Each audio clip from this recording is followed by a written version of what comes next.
Salve, Regina, Mater misericordiae. Saint Cyril of Alexandria was a great defender of the doctrine that Mary is truly the Mother of God, indeed, one of the early defenders of that doctrine in the life of the Church. And it becomes very important us to understand this great mystery, this great marvel of our redemption, especially in light of today's gospel.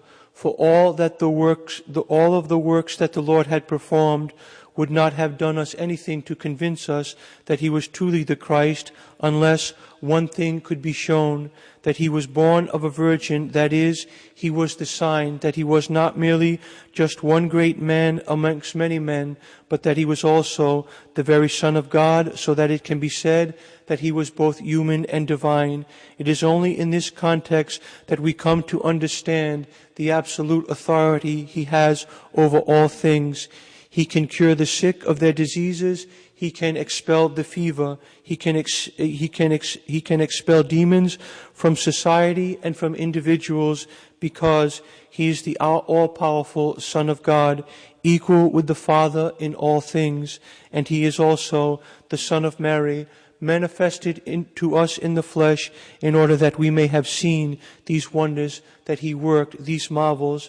But what is most important, that in the first cure of the paralyzed centurion's servant is shown all of humanity, paralyzed in our sin and hopeless, unless someone would come and touch us. For there was nothing that humanity could do on his own to deliver himself from his sin. And so the centurion intercedes for the servant in order that he may receive the healing. And notice how the centurion replies almost identically to the mother's command to the apostles, do whatever he tells you.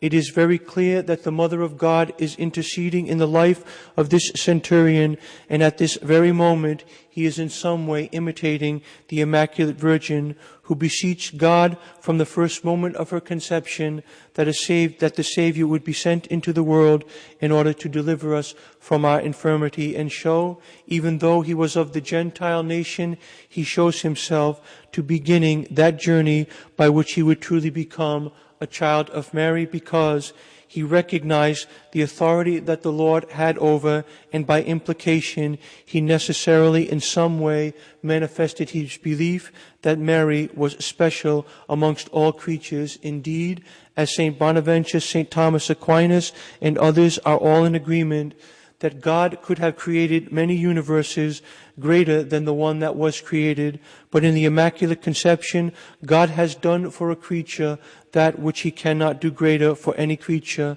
that the Blessed Virgin Mary of the created order is the pinnacle of creation, that God could work no greater act of creation than he has worked in the Immaculate Conception of the Blessed Virgin Mary. And so we have confidence in our Lord, because we know that she is the Virgin, the ever Virgin, who interceded for humanity and was and became by that very act the Mother of God, so that she was always and everywhere in conformity with the will of God, always doing his will, always working for our salvation. And so let us truly imitate the centurion by commending to the Lord and his most holy Mother all those souls, especially the souls in our world that are most enmity with Christ and his most holy Mother, for they desire one thing and one thing only, as our Lord would constantly teach.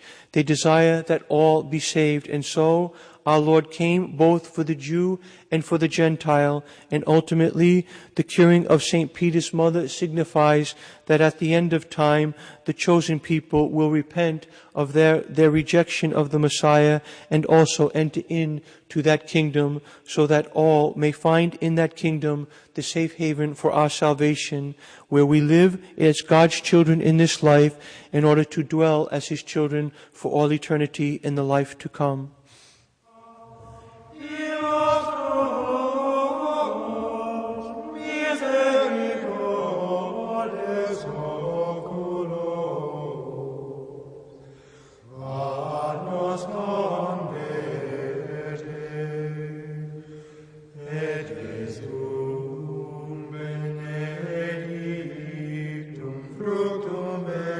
Christum